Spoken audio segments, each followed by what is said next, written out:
Hello friends, एक बार फिर से आपके सामने उपस्थित हूँ बायोलॉजी क्लास लेकर, जिसमें हम लोग जानेंगे आज बेहतरीन चैप्टर, जितनी तारीफ की जाए कम है, मानव रोग। अगर आदमी इससे बच जाए तो समझो उसका जीवन कल्याण है। नहीं, लेकिन याद रखिएगा, कोई भी ऐसा मनुष्य नहीं है जो बिल्कुल रोग से मुक्त है। ठीक है, तो आइए सबसे पहले जानते हैं मानव रोग के बारे में। मानव रोग क्या है? मानव रोग क्या आपको पता है? जब मनुष्य का शरीर किसी भी काम को करने में कठिनाई महसूस करे तो इसका मतलब है कि आपको रोग लग गया। समझ रहे? मान लीजिए कि आप सुबह में उठने के जगह अलसिया रहे हैं दिन भर, इसका मतलब है आपके शरीर में कुछ न कुछ क्या हो चुकी है, गड़बड़ी हो गई है। तुरंत इलाज करवाया जाए। नहीं, और कभी भी आपको अगर बुखार लगता है, अगर 5 दिन से ज्यादा रह जाती है, मुश्किल से 3 दिन में ही छूटना चाहिए। अगर 5 दिन रह जाती है तो तुरंत कहाँ जाए? और आजकल तो ऐसा कि अगर शाम में बुखार लगी तो सुबह में कहाँ चले जाइए? डॉक्टर। अरे होम्योपैथिक तो बिल्कुल आसान है, लेकिन अच्छे डॉक्टर मिले तब ना। नहीं, जाइए ले लीजिए, 3 दिन का दवा देगा, ठीक हो जाएगा। मेरे पास तो ऐसे डॉक्टर हैं, 3 दिन का दवा लेते हैं, फोने से लिखवा लेते हैं सर से। नहीं, और बस दवा लिए, 3 दिन में फ्रेश होके एकदम ताजा, और 3 दिन के बदला 5 दिन में एकदम ताजा से पढ़ाते हैं क्या। तो आइए मानव रोग से बचे हम। मानव, अब पहले मानव रोग यानी रोगिया होने से अच्छा है कि रोगी बने ही नहीं।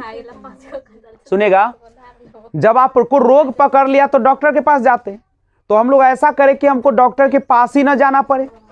नहीं, अच्छा, आप चाहते कि आपको रोग ना पकड़े। जैसे सुनिएगा, आंसू किसी का पोंछने से ज्यादा अच्छा है कि आंसू गिरने की वजह ही ना बने।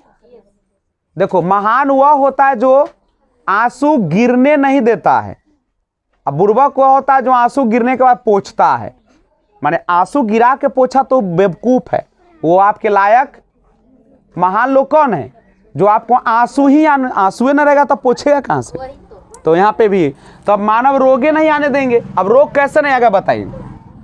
अगर चाहते हो कि तुम्हारा रोग तुम्हारे शरीर में न आए तो सबसे बड़ा इसका जो कारक होता है कौन होता है? वातावरण, जिसको आप क्या कहते हैं? पर्यावरण। और इसी को एक और नाम से जानते हैं आप लोग, पारिस्थितिकी के नाम से जानते हैं। नहीं, अच्छा आप बताओ बच्चा, इसलिए ना बीमार पड़ते हो, अभी सिखा रहे हैं पारिस्थितिकी। अब समझिए वातावरण में क्या, सबसे पहला वातावरण कैसा होना चाहिए? खुला। आसपास क्या होना चाहिए? पेड़ पौधे। आप घर तो बना लेते हैं 4 तल्ला 5 तल्ला, और घर में हवा ही नहीं जाती है, धूप ही नहीं जाते, तो कौन काम का घर है? बीमार का घर है। तो पेड़ पौधे, घर भी बनाते हो तो आसपास क्या होना चाहिए? पेड़ पौधे। लेकिन इतना भी पेड़ पौधा ज्यादा मत लगा देना कि रात में बेहोश होकर मर जाओगे, क्योंकि रात में क्या छोड़ती है?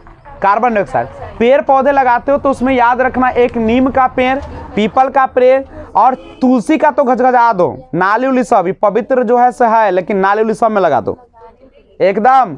जो तुम्हारा बाथरूम है उसको भी चारों तरफ फरिया दो, एकदम तुलसी का पेड़ लगा के, एकदम शुद्ध हो जाएगा हवा। उसके बाद आपका सबसे इंपॉर्टेंट पार्ट अदा करता है कौन? जल। अगर चाहते हो कि हैजा ना हो, टाइफाइड ना हो, तो नहीं तो क्या करे? जल शुद्ध होना चाहिए। जल का जमाव ना हो, जहां भी जल जम रहा वहां पे किरासन तेल का क्या करे? उस पर छिड़काव करके। जल जमेगा, उससे बहुत सारा बैक्टीरिया आएगा, मच्छर आएगा, और कहीं अगर मादा मच्छर मिल गए, चाहे एनोफिलीज हो, चाहे कौन सा आपका हीमोफीलिया बीमारी है कि मच्छर है, तो मादा एनोफिलीज मच्छर अगर काट लिया आपको, मैं कहता कि औरत के चक्कर में पड़े तो 7 दुनिया दिखा देगा, 7 जन्म। नहीं, तो अगर औरत मच्छर के चक्कर में पड़ गए तो आपको हो जाएगी कौन सी? मादा एनाफ्रीज मच्छर जब काटेगा तो मलेरिया हो जाएगा। और अगर क्यूलेक्स मच्छर काट लिया तो हाथी पाओ, गोरफुलवा बन जाएगा, गोरफुलवा, जिंदगी भर गोरफुलेले रखिएगा ना। नहीं, तो याद रखना है सब चीज को। तो सबसे पहले बीमार नहीं होना है तो क्या करेगा? पूरे वातावरण को स्वच्छ रखिए, पेड़ पौधे लगाइए, मौसमी फल खाइए खूब। बार बार मैं उदाहरण दे रहा हूं, अभी जैसे संतरा बड़ा सस्ता है, लेकिन संतरा ऐसा ना कि 2 किलो खा लीजिएगा, सर्दी उर्दी सब बुखार उखार हो जाएगा, क्योंकि ठंडा होता है। एक दिन में 4 को 5 को से ज्यादा संतरा नहीं। केला एक दिन में 2 से 3 खाना चाहिए। तो नहीं ऐसा ना कि एगो दर्जने के दर्जन खाए हैं। हाँ, तो ये हम लोग का केला छोटका वाला ना है। चलिए ठीक है, तो जल जमाव नहीं होना चाहिए। अब सुनो, अब आइए कुछ रोग के बारे में बात करते हैं। सबसे पहले हम लोग देखते हैं मलेरिया के बारे में। किसके बारे में? देखो मलेरिया जो है, इस शब्द का प्रयोग सबसे पहले जो किया था उसका नाम था मैकुलाच। मैकुलाच सबसे पहले मलेरिया शब्द जो दिया था वह कौन दिया था? मैकुलाच। मलेरिया रोग जो होती है रक्त के बूंद तथा पीएफ मामलों के लिए आरडी किट सूक्ष्म द्वारा तैयार की जाती, जांच की जाती है। याद रखिएगा, अगर आपके शरीर में मलेरिया हुआ है कि नहीं, किसके द्वारा जांच होगा? आरडी किट्स के माध्यम से। आरडी किट्स के माध्यम से आपको पता चल जाता है।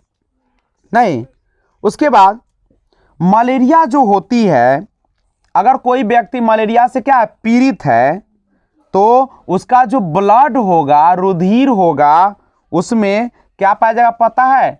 मलेरिया परजीवी पाया जाएगा। और उस मलेरिया परजीवी का क्या नाम है? प्लाज्मोडियम। देखिए क्वेश्चन ऐसे घुमा के पूछेगा कि मलेरिया से जो व्यक्ति ग्रसित है उसको अगर जांच करना है तो कैसे जांच कीजिएगा? तो आरडी किट्स के द्वारा। आरडी किट्स, मलेरिया के जब जांच करवाइएगा तो देखिएगा ऐसे रहता है, एक रहता है और बीच में ऐसे लाल का रहता नहीं, और यही लगा के देगा आपके रिपोर्ट पर। आरडी किट्स रहता है, उसी आरडी किट से पता चलता है कि मलेरिया है कि नहीं है। और मलेरिया सबसे पहले दिया था मैकुलाच ने 1827 में दिया था, 1827 ईस्वी में। लेकिन मलेरिया पीड़ित जो व्यक्ति होगा, मलेरिया पीड़ित जो व्यक्ति होगा, उसका जो ब्लड होगा, रुधिर होगा, उसमें क्या पाया जाता है? परजीवी। कभी कभी परजीवी देगा ऑप्शन, तो याद रखिए कौन होता है? परजीवी होता है। और कौन सा परजीवी रहता है? प्लाज्मोडियम। ठीक है। और एक खोज किया था जिसका नाम है लेवरन। कौन? इसने पेट में मच्छर के झांक कर देखा था, तो देखा कि उसके अंदर क्या है? प्लाज्मोडियम नामक परजीवी है, जो कि मनुष्य को क्या करता है। और कौन किया था? Ronald Ross. ठीक है। इसका जो जांच किया था, खोज किया था लेवरन ने। देखो मलेरिया से अगर पीड़ित है और आपके शरीर में प्लाज्मोडियम है रक्त में, इसका खोज लेवरन ने किया। लेकिन कौन कहा कि यह मच्छर से होता है प्लाज्मोडियम? यानी तो मादा एनोफिलीज मच्छर के काटने से मलेरिया होती है, ये कौन बताया? Ronald Ross. कौन बताया? ठीक है। अब सुनिए, जब मलेरिया होता तो आपके शरीर में क्या होता? तो लाल रुधिराणु नष्ट हो जाते। आपके अंदर में एक होता है लाल रक्त कण, एक होता है श्वेत रक्त कण, एक प्लेटलेट्स। तो आपके लाल रुधिराणु जो होता है, लाल जो रक्त का कण होता है वो क्या हो जाता है? नष्ट हो जाता है। और रक्त में क्या होती है? कमी आ जाती है। और अगर चाहते हो कि तुम्हारा मलेरिया से उपचार करे तो कुनैन, पेलुड्रिन, क्लोरोक्विन और प्रीमाक्विन औषधि दवा लेना चाहिए। लेकिन अपना मन से मत लीजिएगा। कहाँ से लीजिएगा? तो इस दवा को अगर लेना चाहते हैं तो आप डॉक्टर्स के सलाह से लेंगे। किसके सलाह से लेंगे? डॉक्टर के सलाह से लीजिएगा। और कॉलरा और टीबी के जीवाणु की खोज किया था रॉबर्ट कोच। बहुत इंपॉर्टेंट है, पूछता है, कई बार पूछा है क्वेश्चन। कौन?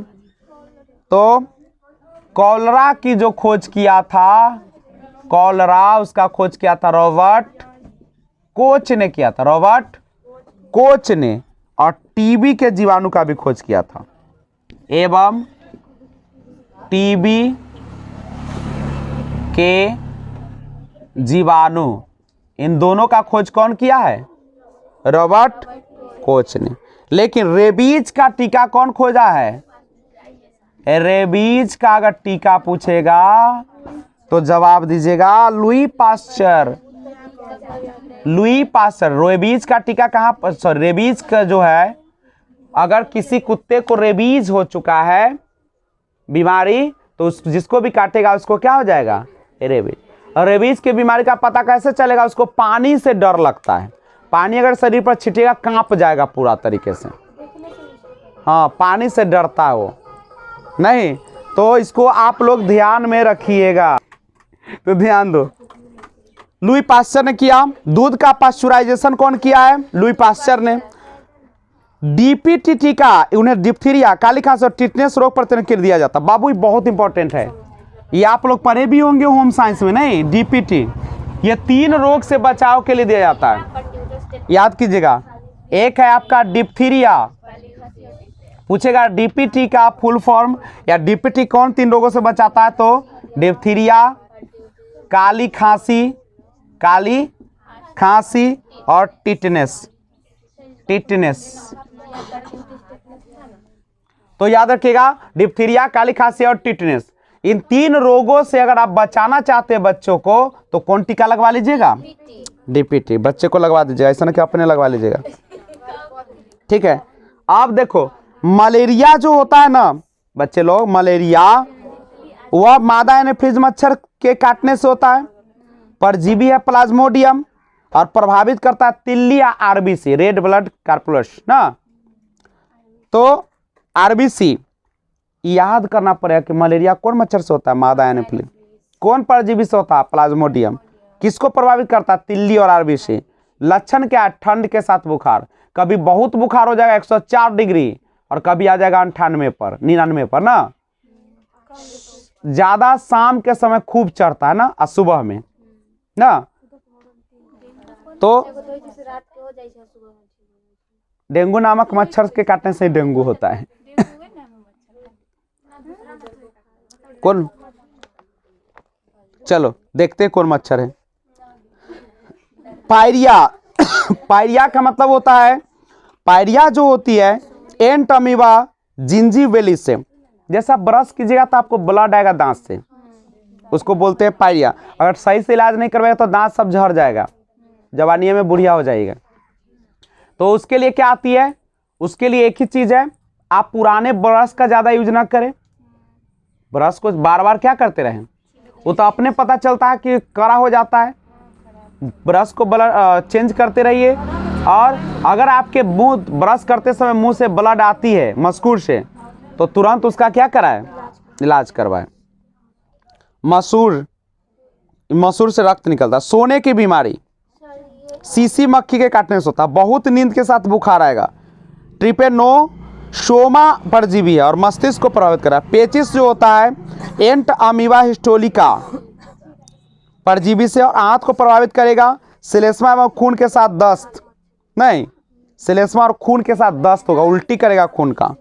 काला ज्वर में क्या होता है, इसमें बालू मक्खी होती है। लिस्मेनिया डोनाबानी परजीवी और अस्थिमज्जा को प्रभावित करेगा और तेज बुखार आ जाएगा। देखिएगा, ये था परजीवी से होने वाला रोग। अब बैक्टीरिया से होने वाला रोग के बारे में जानिए। टिटनेस, हैजा, टाइफाइड, क्षय रोग, प्लेग, काली खांसी, निमोनिया, कोड, गोनोरिया और सिफिलिस। नहीं, तो ये बहुत इंपॉर्टेंट है। प्रभावित अंग किसको करेगा वो याद रखना पड़ेगा। तंत्रिका तंत्र को टिटनेस, हैजा आंत को, टाइफाइड आंत को, क्षय रोग फेफड़ा को, डिप्थीरिया श्वास नली को, प्लेग फेफड़ा को, काली खांसी श्वसन तंत्र को, निमोनिया फेफड़ा को, कोड तंत्रिका तंत्र और त्वचा को, गोनरिया मूत्रमार्ग को, सिफिलिस शीशन को। तो ये जो है आपका सारा जो है वह क्या करता है, आपके शरीर को प्रभावित करता है। बाबू जीवाणु से होने वाला रोग कौन कौन सा, कभी कभी क्वेश्चन आता है निम्नलिखित में कौन सा जीवाणु से होने वाले रोग है, तो आपको याद रहेगा, पूरा तो होगा, नहीं तो नहीं होगा। परजीवी से होने वाला रोग कौन सा है और कौन से अंग को प्रभावित करता है, ठीक है। तो कौन कौन से अंग का प्रभावित करता है यह भी आपके दिमाग में बसना चाहिए। तो अब हम लोग देखते हैं हेलमिंथिस ना द्वारा होने वाली बीमारी। सबसे पहले बात करेंगे अब अतिसार के बारे में। किसके बारे में, देखिएगा अतिसार होता कैसे, डायरिया जो जिसको बोलते हैं, बहुत खतरनाक बीमारी है। यह जो होता है वह एस्केरिस लुम्ब्रिकोइडिस ना, ये जो है यानी हमारे आंत में जो होता है एक पाया जाता है परजीवी जिसका नाम है एस्केरिस लुम्ब्रिकोइडिस ना। यही परजीवी जो होती है प्रोटोजोआ है जो घरेलू मक्खी द्वारा प्रसारित होता है। समझे, जो मक्खी होता है जब दाल खाते हुए में चुबुक जाता है, आप लोग उसको पी जाते हैं, नहीं तो ध्यान रखिएगा, वो जो घरेलू मक्खी है आप खाते रहते हैं भात पर, वो अपना रहता है खाते हुए, हम लोग फिर खाते हैं, ठीक है। तो ध्यान रखिएगा आप कि घरेलू मक्खी जो होती हैं उसको इसका मतलब खाना खाइएगा तो जाल में बैठ कर खाइएगा, नहीं मच्छरदानी के अंदर खाइएगा, ठीक है। नहीं तो एगो बउआ वाला जो आता है बड़का गो मच्छरदानी, नहीं बड़का जो आता है मच्छरदानी, उसको ले लीजिएगा जहाँ जाएगा तहाँ पे। अरे जो टूरिस्ट होते वो लोग नहीं लेकर जाते, बड़का वाला मच्छरदानी खोले और पूरा खोल दिए, आराम से अंदर सो जाते हैं। नहीं तो वो, अरे बउआ के सोने के लिए आता है ना। सुनो, अतिसार, तो अतिसार जो होती है किससे होती है? एस्केरिस लुम्ब्रिकोइडिस नामक परजीवी से होता है। फैलाने वाला इसका अतिसार को कौन फैलाता है? घरेलू मक्खी, घरेलू मक्खी। और इसमें प्रोटीन पचाने वाला एंजाइम ट्रिप्सिन नष्ट हो जाता है ना। ट्रिप्सिन जो होता है हमारे शरीर का वो क्या हो जाता है। और यह रोग बच्चों में अधिक पाया जाता है। सबसे ज्यादा किसको पाया जाता है? क्या है कि ऊपर से तो चूबे करता है और नीचा भतवों के सौन रहता है, माखियों की सब सौन उनके खा लेता है। ओकरा की पता की कथी है, और लगता है मछरिये उछरी है ना। तो याद रखिएगा अतिसार। तो अतिसार समझ में आ गया, एस्केरिस नामक परजीवी से होगा। और ये फैलाता है कौन? घरेलू मक्खी। और इसको क्या होता है? तो इसमें प्रोटीन पचाने वाला जो एंजाइम होता है ट्रिप्सिन, उसको क्या कर देता है? नष्ट हो जाती है। कोई दिक्कत है बच्चे? फाइलेरिया के बारे में सुनो। फाइलेरिया, यह रोग जो होता है बैंक्रोफ्टाई नामक कृमि से होता है। फाइलेरिया किससे होता है? कृमि से होता है। बस याद रखिए, फाइलेरिया किससे होता है? कृमि से होता है। और फाइलेरिया फैलाता है कौन? क्यूलेक्स नामक मच्छर, ठीक है। बोलो बच्चा, इसको हाथी पाँव भी कहा जाता है। बहुत भयानक बीमारी है, देखिएगा तो मन भिन्ना आ जाता नहीं। हाँ हाँ, तो हाथी पाँव बीमारी से बचना चाहते हो ना तो आसपास पानी नहीं लगने देना। क्यूलेक्स मच्छर से बचो। मच्छरदानी लगाकर ही सो, चाहे जंगल लगे चाहे हवा लगे, नहीं मच्छरदानी में सो। बाहर सोइएगा बीमारी होगा। अगला है फफूंद द्वारा। अब फफूंद द्वारा, फंगस के द्वारा, देखो फंगस के द्वारा कौन कौन बीमारी होती है? दम्मा, एथलीट फूड, खाज, गंजापन, दाद, ददा खाए गंजा, ददा खाए है? देखो यह है फफूंद। फफूंद से होने वाला रोग, फंगस से होने वाले रोग का, फफूंद से होने वाले रोग नहीं कौन कौन से है, उसका कोडिंग है ददा खाए, ददा खाए गंजा,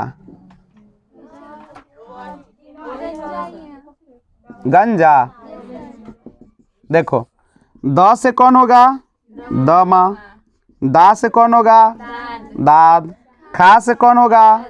खास। नहीं, ए से कौन होगा? Athlete, athlete food. और गंजा से कौन होगा? गंजा। तो ये है फफूंद से होने वाला रोग, ददा खाए गंजा, ददा खाए गंजा, ददा खाए नहीं। तो अब याद रखिएगा, आप सभी को पता है HIV का full form human immune virus ना, ह्यूमन इम्यून वायरस। देखिएगा ये जो होता है HIV वायरस, HIV वायरस, ये हम लोगों को क्या करता है? एक रोग उत्पन्न करता है जिसको बोलते हैं HIV पॉजिटिव, एड्स जिसको आप बोलते हैं। एड्स जब होता है तो उसमें क्या होती है? HIV वायरस के कारण होती है। और इसमें क्या है, कैसे पता चलेगा कि व्यक्ति जो है HIV पॉजिटिव है या निगेटिव है, एड्स है या नहीं? तो इसके लिए टेस्ट कराना पड़ता है, कौन सा? एलिसा। याद रखिएगा बच्चा, ELISA test. ELISA test, AIDS की पहचान करने के लिए कौन सा जांच करवाना होगा? एलिसा टेस्ट, ठीक है। जानते हो जब एड्स हो जाता है तो शरीर में जो रोग निरोधी क्षमता होता है, एंटीबॉडी जो होता है, वह नष्ट कर देता है। तुरंत आप क्या करिएगा? बीमार होइएगा। मौसम बदलेगा और इसमें जब बीमारी होती है तो जल्दी छूटती नहीं है, क्योंकि आपको रोग से लड़ने की क्षमता नहीं है। मान लीजिए आप जिस घर में है उसका सुरक्षा ही नहीं, कोई आया तोड़ के घुस जाएगा, ठीक है। और ये फैलने का मेन कारण बताते हैं, आपका ब्लड अगर कोई HIV पॉजिटिव व्यक्ति के ब्लड में सट जाए, ऐसे नहीं बाहर से ऐसे हम लोग हक करें या कुछ तो नहीं होगा, ब्लड जैसे आपने मान लीजिए हमको किसी को पटाना है एड्स, तो कैसे पटाएंगे, अपना हाथ काटेंगे, और जैसे मान लो कि हम HIV पॉजिटिव है नहीं, अगर है अब बगल वाला पॉजिटिव नहीं तो क्या करेंगे, ओकरो मार देंगे ब्लेड से सट सीना, अपन ब्लडवा में सटा देंगे, HIV हो जाएगा। प्लस इसीलिए कभी भी दूसरे का ब्लेड यूज नहीं करना चाहिए नाखून उखून काटने में, हमेशा नया ब्लेड, 1 रुपया ना लगता है, 2 रुपया, 2 रुपया के चलते कहीं जिंदगी ना बर्बाद हो जाए, इसलिए नया ब्लेड से जब काटे नया ब्लेड, और अपना ब्लेड अलग रखे, ना उसको दूसरे को काटने दिया, ना तो आपने ना तो एक से पूरा घर आते न हो चले ना, ऐसा मत कीजिएगा, लीजिएगा। दूसरा ये हो गया सबसे पहले, और यानी ब्लड का संपर्क नहीं होना चाहिए। या होता है जब कोई स्त्री पुरुष, मान लो कि कोई स्त्री या पुरुष एड्स से ग्रसित है और दोनों एक दूसरे से मिलन करते हैं, संगम होता है, तो उस समय भी क्या हो जाएगा, यह रोग ग्रसित। बड़े बड़े शहरों में जाएगा तो जिस महिला को या लड़की को एड्स हो जाता है, न जाने वो कितने पुरुषों को क्या कर देती है, ग्रसित कर देती है। नहीं, पुरुष तो मुस्कुराते हो जाता है कि वाह हमको तो नया प्रेमिका मिली है, वो तो कैसा प्रेमी मिला है, जब रात भर सो के नीचे उठता है तो लिखा रहता है, वो प्रचार देता था ना, you are AIDS positive, welcome to AIDS ना, लिखा रहता है, रात भर उसके साथ रहा, और सवेर में जब उठेगा तो वहां खिड़की पर लिखा रहता है वेलकम एड्स, तो उससे थोड़ी पता चल जाएगा कि उसको एड्स है, लिख देगा वो लड़की, लिख देगी, अच्छा वो कि मैं ग्रसित था, मैंने आपको भी थी, मैंने आपको भी क्या कर दिया, वो संदेश देता है कि अपनी पत्नी को छोड़कर दूसरे पर न जाए। नहीं, ध्यान रखिएगा। तो HIV virus,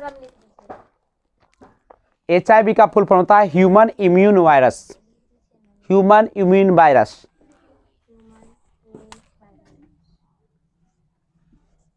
human immune virus.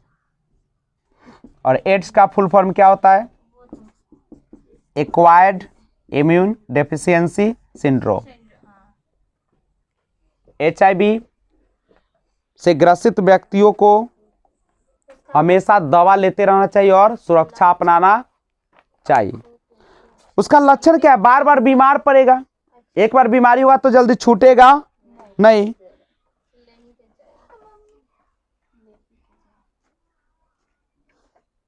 लेकिन शुरुआत में होती है उसका ठीक हो सकता है अगर, लेकिन पता चलेगा तब, पता नहीं चलती है, ठीक है। इसलिए हम लोग को जांच करवाते रहना चाहिए। हाँ, डेंगू ज्वर जो होता है ना, वो मादा एडिस एडजिप्टी मच्छर के काटने से फैलता है। मादा एडिस करो, एडिस के काटने से डेंगू होता है,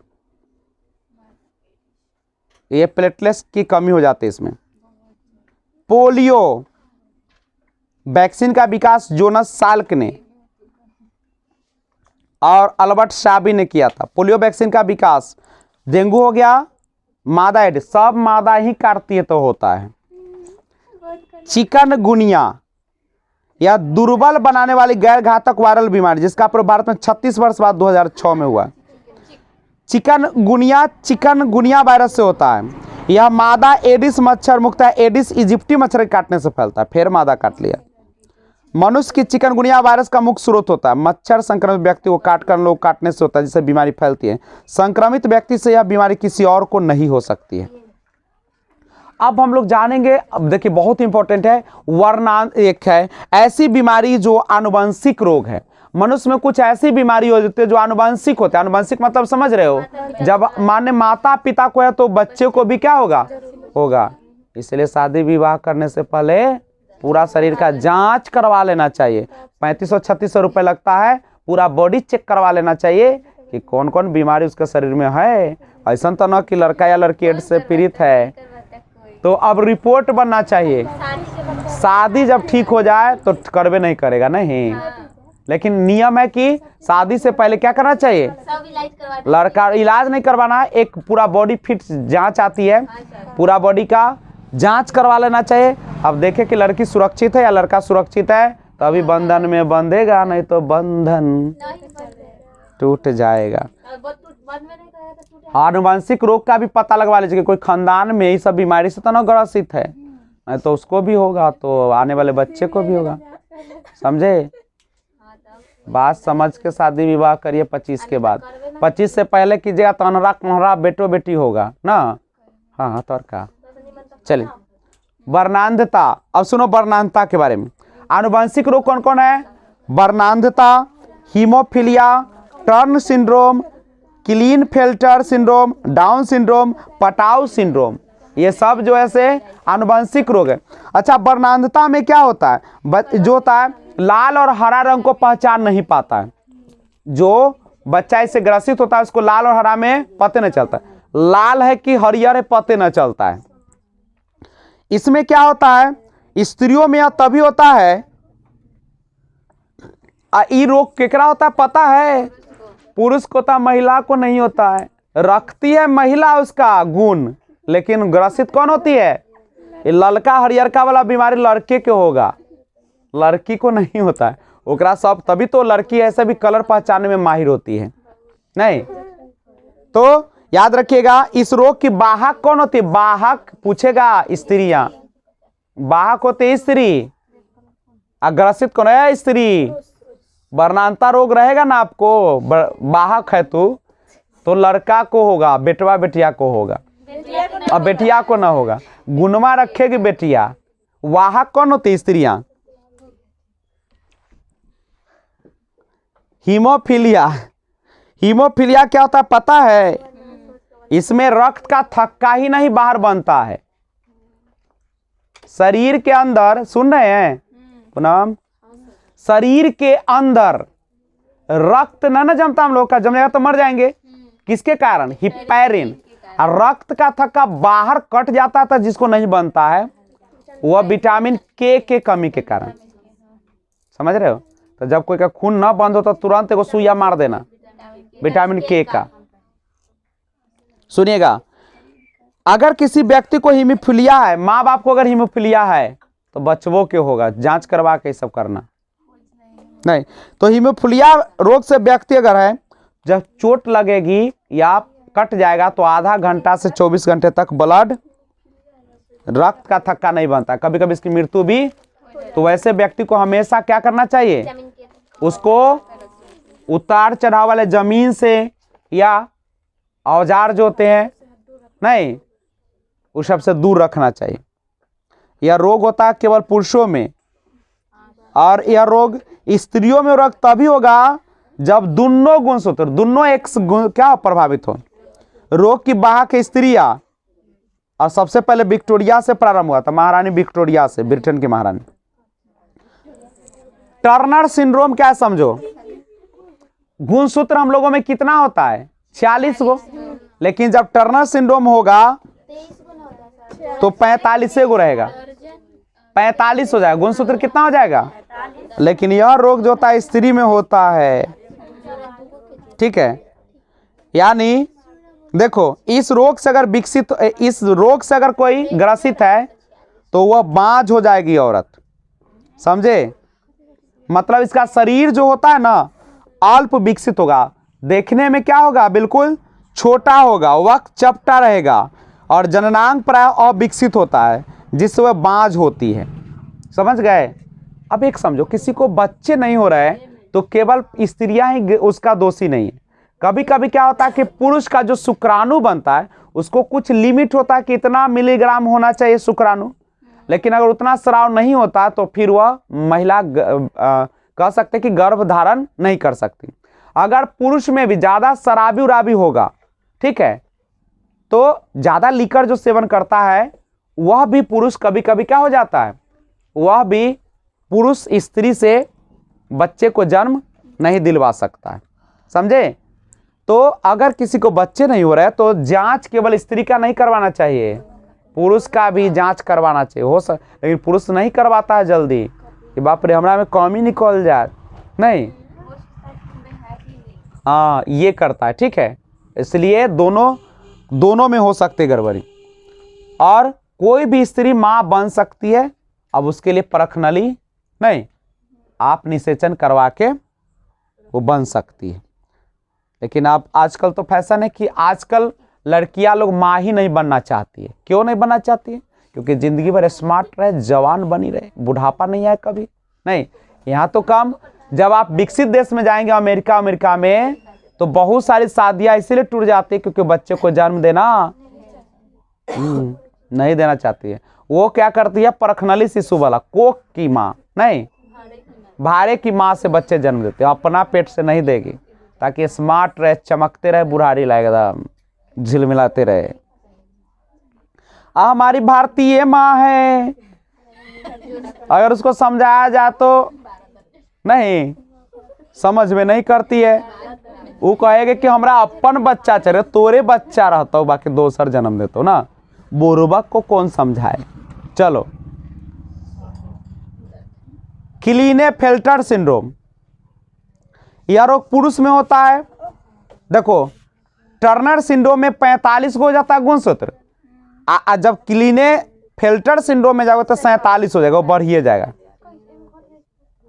और इसमें जो पुरुष का वृषण अविकसित और स्तन स्त्रियों के समान विकसित हो जाता है, यानी ये औरत लेखा लगने लगेगा ये जब बीमारी होगा तो, ठीक है। ये औरत लेखा हो जाएगा, और ये नपुंसक होता है इस रोग से। चलिए, तो 5 औरत लेखा हो जाता हो। चलिए 5 में डाउन सिंड्रोम, इस रोग से ग्रसित व्यक्ति मंदबुद्धि, आंखें टेढ़ी, जीभ मोटी हो जाती है। पटाव सिंड्रोम क्या है देखिएगा, इसमें रोगी का ऊपर का ओठ बीच से फट जाता। देखो ध्यान दो, जैसे कभी कभी आदमी देखते हो ना लोल कट्टल वाला, तो हम लोग कहते हैं कि ग्रहण लगाता था, इसकी माँ जो कुछ काट रही होगी, ये सब अफवाह है। नहीं, ये जो होता है लोल कटवा जो पैदा लेता है, ठीक है, पटाव सिंड्रोम नामक बीमारी से होता है।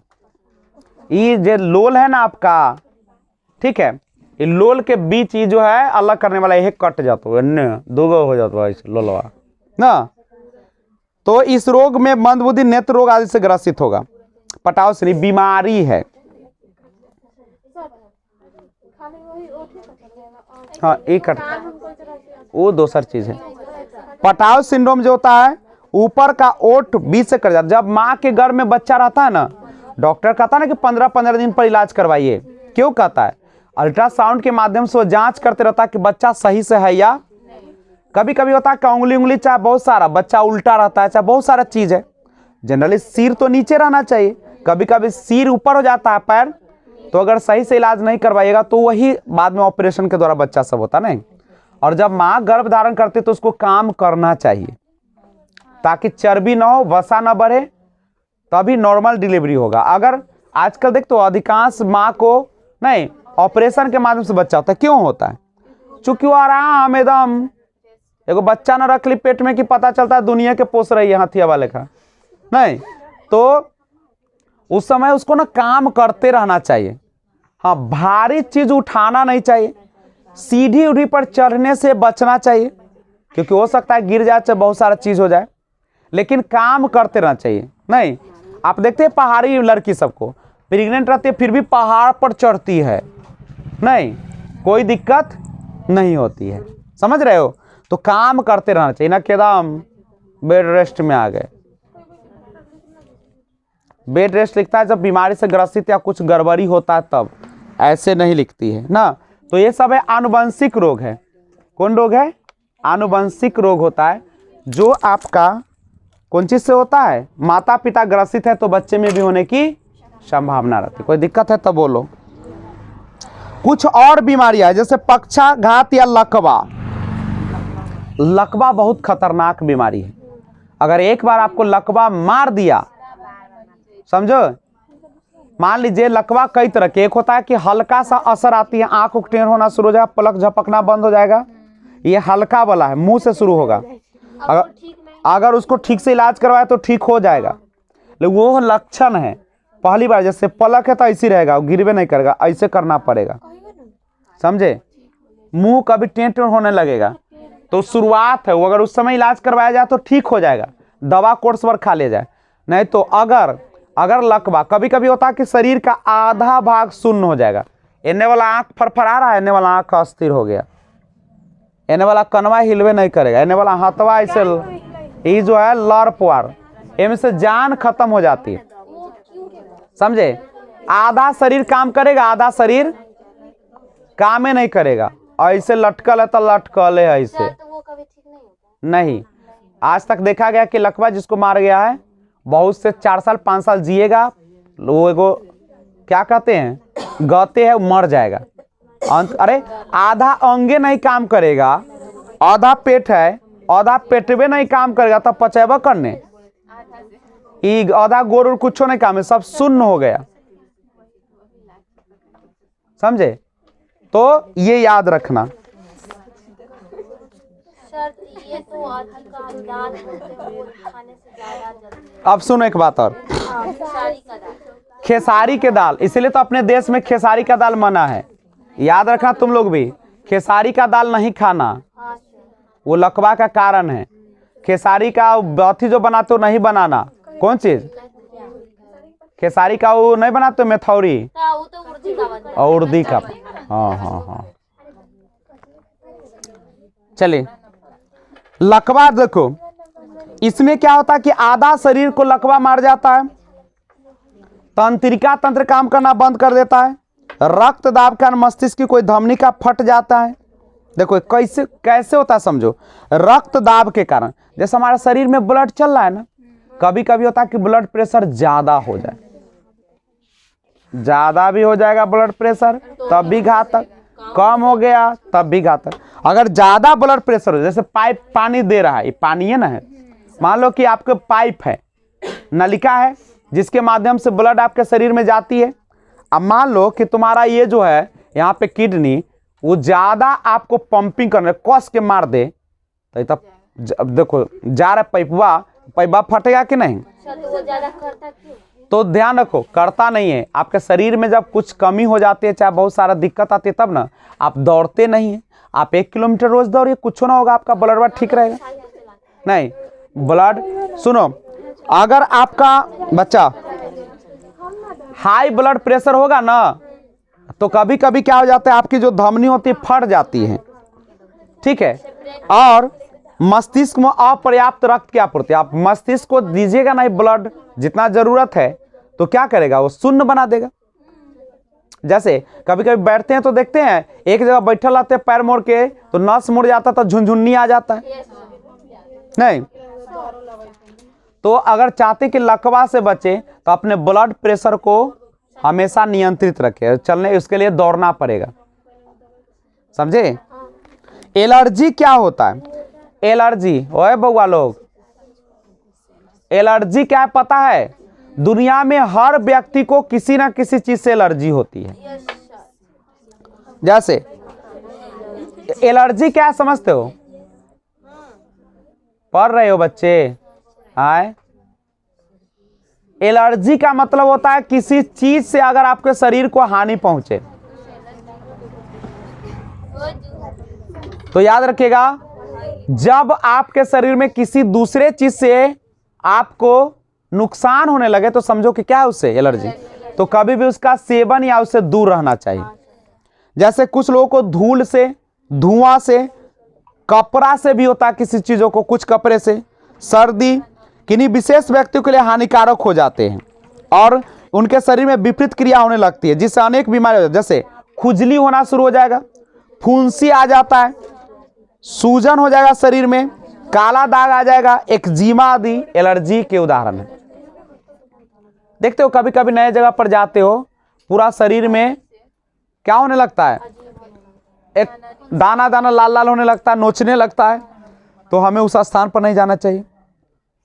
नहीं, किसी किसी को बहुत सारे कपड़े, उसमें से किसी प्रकार के कपड़े से होने लगे तो उस प्रकार कपड़ा नहीं सेवन करना, पहनना चाहिए नहीं। और कभी कभी जैसे किसी किसी को होता है कि जैसे टमाटर खा लिया तो उससे उसको नुकसान होने लगा, उल्टी जैसा होने लगा, या किसी को चुकंदर से, किसी किसी को होता है खसी के मीट से, अगर मटन खा लिया तो उसका देह जो है से फूलने लगता है, उल्टी होने लगता है, तो मटन न खाए।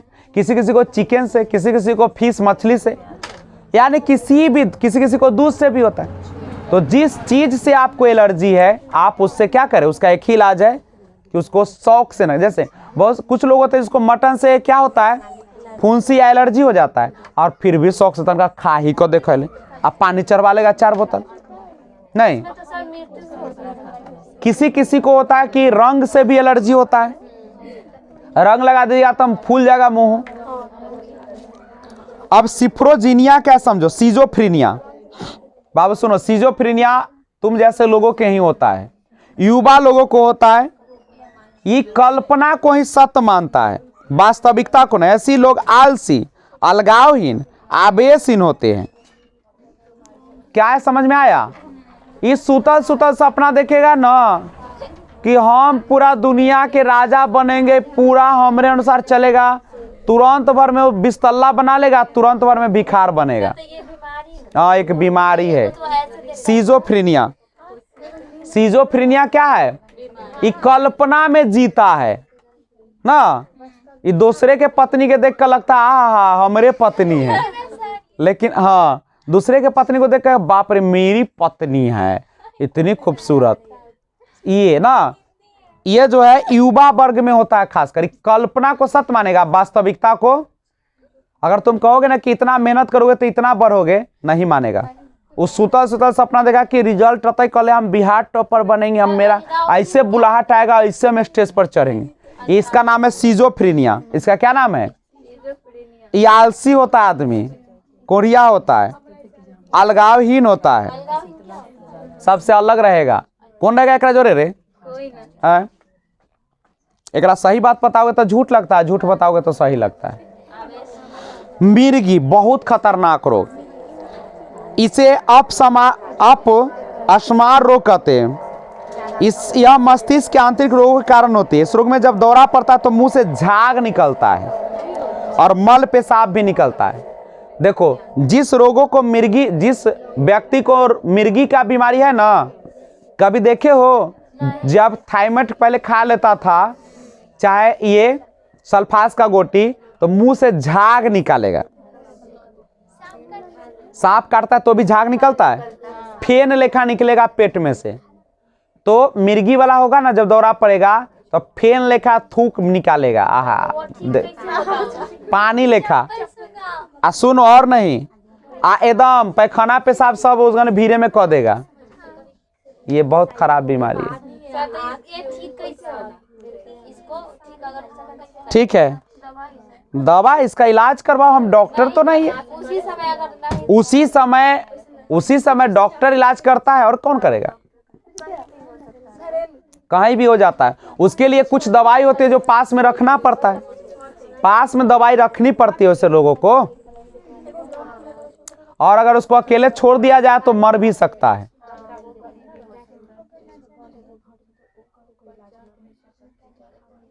प्रेशर बढ़ना और घटने का इलाज है, आप सबका इलाज है दुनिया में।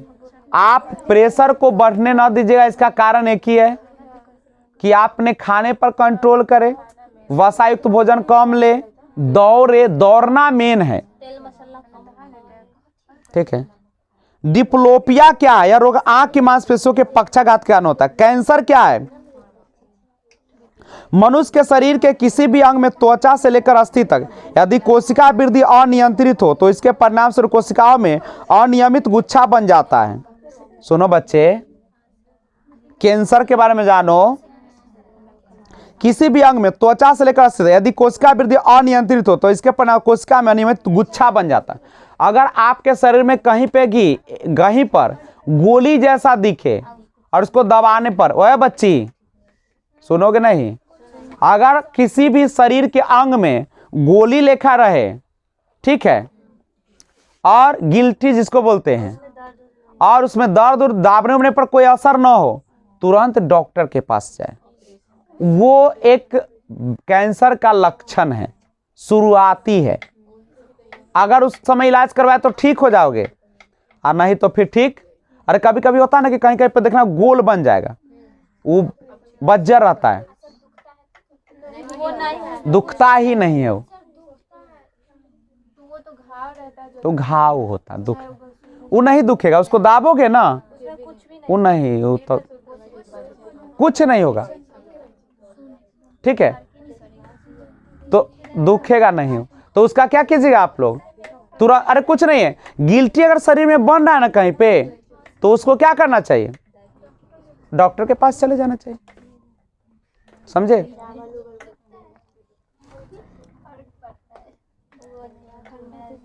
याद रखेगा, शुरू उस समय अगर इलाज करवा लीजिएगा तब बिल्कुल ठीक हो जाएगा, और नहीं तो केमियोथेरेपी कैंसरों के उपचार के लिए दी जाती है। केमियोथेरेपी, कैंसर 4 प्रकार का होता है, कार्सिनोमास, सार्कोमास, ल्यूकीमियास, लिम्फोमास। और इसके बाद विविध आपको पूरा याद कर लेना है बाबू लोग, और विज्ञान की प्रमुख शाखा पूरा, चिकित्सा उपकरण पूरा, महत्वपूर्ण जानकारी पूरा, और महत्वपूर्ण तथ्य पूरा, खाली महत्वपूर्ण जानकारी तनी पढ़ा देते। ये पूरा लिस्ट बाबू एक लाइन से याद करना पड़ेगा, कंजूसी नहीं करिएगा। सबसे बड़ा जीवित पक्षी शुतुरमुर्ग, सबसे बड़ा जीवित पक्षी कौन है, प्रियंका, सबसे बड़ा जीवित पक्षी कौन है, शुतुरमुर्ग। सबसे बड़ा कपी कौन है, गोरिल्ला। सबसे छोटा स्तनी कौन है, छछूंदर। स्तनी क्या होता है, जो दूध पिलाती है बच्चे को और बच्चे को जन्म देती है। अंड जरायुज स्तनी कंगारू, अंड जरायुज स्तनी। सबसे व्यस्त मानव अंग हृदय। सबसे बड़ा जीवित सरीसृप टर्टल, कछुआ। सबसे तेज उड़ने वाला पक्षी कटिपुंज पक्षी। सबसे तेज दौड़ने वाला जंतु चीता। सबसे बड़ा सर्प पाइथन। सबसे छोटा पक्षी हमिंगबर्ड। सबसे बड़ा अंडा शुतुरमुर्ग। सबसे ऊंचा स्तनी जिराफ। सबसे बड़ा तथा भारी स्तनी नीली व्हेल। सबसे बड़ा स्थलीय स्तनी या फिर क्या आते अन्न प्रजक स्तनी एकिडना और डक प्लेटिपस। बाबू बिहार पुलिस का टॉप मोस्ट पॉइंट है ये, सारा का सारा क्या कर लीजिएगा, तो विविध याद कर लीजिएगा। कितना गप करते हो, क्या कहेगा यूट्यूब पर पढ़ने वाला बच्चा लोग, हाय ऐसे ही दुनिया चलेगा। तो मैं आशा करता हूं कि विविध आप क्या कर लीजिएगा याद। तो आज की क्लास यहीं तक, फिर मिलते हैं एक और वीडियो के साथ। लेकिन जाते जाते एक बात सुन लीजिए, अगर अभी तक आप नए व्यूअर्स हैं तो चैनल को सब्सक्राइब, लाइक और बेल आइकन कॉल पे प्रेस कीजिएगा। Thanks for watching, B enjoy. जय हिंद, जय भारत।